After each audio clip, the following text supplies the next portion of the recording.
That behind me is what looks like an old Chevy Tahoe, and that's correct, it's 2005. But it's actually quite interesting. Why? Well, I'm gonna be talking to my friend Destin. This is his dad's truck, and we're gonna find out exactly what it's all about, because it's pretty interesting. Hey dude. Hey, how's it going? So tell me, did your dad purchase this originally? He bought this brand new in Craig, Colorado. It's got approximately 147,000 miles on it. Yeah. It's on the original battery, original brakes, original suspension. Wait, what? Yes. Original battery? Original battery. 16 years old. Oh, okay, but he lives in the mountains, right? In the Rocky Mountains of Colorado, where it's cold, there's snow and sand and all this stuff. Yes, and he just keeps it plugged in the winter and never killed the battery, and it works perfectly fine. All right, let's walk around it. So, as you know, 2021 is a brand new Tahoe generation, right? Yes. The brand new SUVs. Yes. And at the original launch of the 2021, they said something like, oh, the Z71 is all new. Brand new, never been there before. No, not the case. But it's not the case. So Z71 four-wheel drive package was around, well, even back here in 2005. This is GMT 800. Correct. Generation. But I think what Chevy meant was that it's now like its own trim, right? It used to be kind of a package, an off-road package, right? Right, and now it's become more of a city Z71 rather than an off-road version like this, because this does have the G80 locker in it. Yeah. So it is definitely off-road worthy. Yeah. So I mean, obviously, we won't compare it to the new one. I just wanted to show you guys, what was available back then, and it's pretty cool. So let's walk around. Let's pop the engine and see underneath. And as you can see, it's got a really cool roof rack, and also it's got the side steps that we'll look at in a second, and kind of unique wheel design, I think, for Z71 too. That is correct. So let's see what's under here. Now, actually, GMT 400 did have a Z71 in the previous generation, but it was only for, I believe, 2 years. Yeah, and actually, that's the one that's desirable, I think. Yes. I really want that truck. Yes. But this is a 5.3, huh? Correct. This is a 5.3. And as you can see, there's the original GM battery from the factory. Here it is. Well, it doesn't have a date, or I mean, it doesn't have like a time sticker on it, right? No, I couldn't decode that, but it's never been changed. But what is this? He's got a engine block heater. It's an engine block heater and also a battery maintainer. Okay. So it's kept in a really good shape for all these years, and he's never had to deal with it. So I think that's kind of the secret why, I mean, he took really good care of this truck. How many miles you said? About 147,000. 147,000. So he always had it plugged in, right? Or as much as he could. Correct. And took care of it. So this engine, it's a Vortec. I believe the rating was about 285 horsepower, if not. I think so. Yes, I believe that's correct. And it has a 4-speed. 4-speed automatic. Yes, it's 4L60E. Yeah. And as you can see, none of the lights are broken, nothing's faded. It does have some rust, but that's, it's a steel bumper. It's not plastic.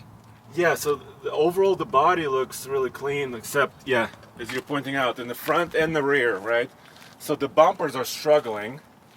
There's one little dent in the door, but that, hey, it happens. But look, I mean, the rockers don't have almost any rust. I don't see any. No. None on the back either here. Just, the steel bumper again. The steel bumper has some rust. And there's a tow hitch. Does he tow much at all? He does have a 14-foot trailer he used to tow his motorcycle with, but he hasn't towed in a while. Okay. But one unique feature on the Z71s is it had a roller mechanism for your roof rack. So if you were loading a canoe or something heavy, you could actually roll it onto the roof. Okay. That's really, really cool. I haven't seen this feature on many new ones. No, I've never seen it on any of them. It's not even on the base Tahoes or anything. So I think this is really cool. I mean, the tail hatch is all clean and all nice. Do you know if this opens separately? Yes, it's a split gate. It's kind of a mess, but hey, that's life. That's what it is. The other option on these was barn doors. Okay. But this one did not have it. Yeah. But it wasn't a big deal. But it does have the split tailgate. So you can do... You can do that. It kind of closes up there. Yep. There you have it. So let's kind of... First, can you start the engine up? Sure. I want to hear it from the front, and then we'll look inside. Let's see how she runs.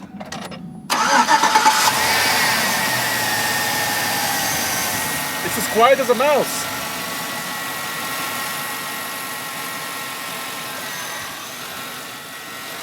Dude, it's very nice and quiet and smooth. Yes, for the miles, it's amazing. All right, so let's look on the inside really quick. Clean seats, I like this. I mean, they're not ripped, they're not torn. The armrests are good, which is very unusual for this generation. yeah, totally. So this actually reminds me of my Hummer H2, because I had a 2003, and kind of, you know, some of the seats and options and some of the switch gear, including like this four-wheel drive auto, 2 high, 4 high, 4 low, although the Hummer had slightly different orientation there. Yes.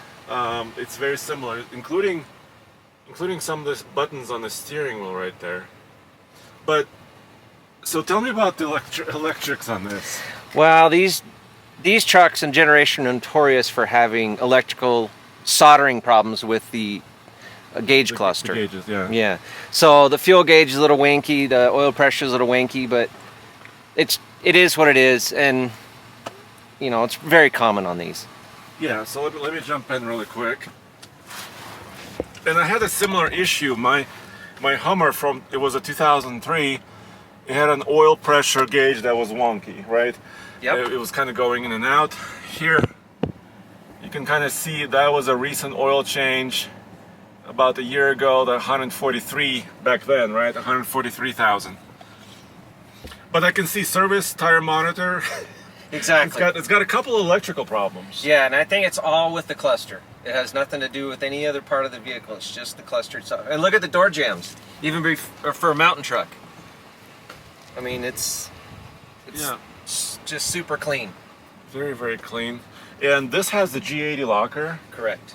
So we actually looked, right before the video, we looked in the option list. There's a code list basically in the dashboard, in the glove box.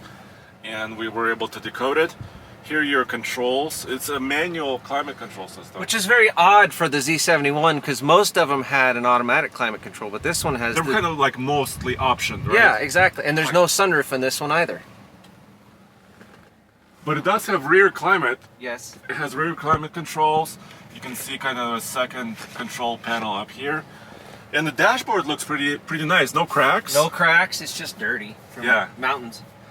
Mountains, all the dust and whatever this truck is seeing, right? Correct. It's been to Florida multiple times. It's been to Montana. It's been, I don't know, probably 20 states. And of course the steps are pretty solid. Usually you see these steps kind of rust away. Right, and you can even put your hand under here and they're not even corroded. Very, very clean. Very, very nice. And I can't believe we're right now talking and the truck is running. Usually I would have the truck off, right? But you can't even hear it. You can hear the planes though. Yes, you can hear the jet, that's for sure. But as for drivetrain, this thing is amazing. It's got the original Bilstein shocks on it. It doesn't leak anything. It's just an incredible. I don't know what else to say. And the tires, I mean, you said this is the second set of tires? So you had the factory set and then a Goodyear, and then, so basically this is the second set of replacements from the factory. Okay. And as you can see, I mean, they wear evenly. There's no ball joint issues. There's no, even on the fronts. Yeah. I mean, I'm not the biggest fan of the Hankook Dynapros, but they are, you know, they're worn evenly and it drives straight. And of course, for the mountains, it's really solid because of the four-wheel drive system, obviously, yes, and the rear limited slip or rear locker. Correct, and it handles the mountain passes with no problem at all. Dude. It's just it's just been amazing. Yeah. Well, there you go, guys. So if you see an older Tahoe with kind of a roof rack like this, some side steps, maybe a badge on the rear C-pillar, it's very likely to be Z71, right? That it? Yes, sir. And it was a package with a lot of options. So Destin, thank you for sharing this truck, and also thank your dad. I will. He was looking forward to this, but he said go ahead and take care of it, so I did it for him. Okay, sounds good. Alrighty. Well, thank you guys, and as always, remember TFLtruck.com and TFLoffroad.com, where you'll find all these stories. Thank you very much.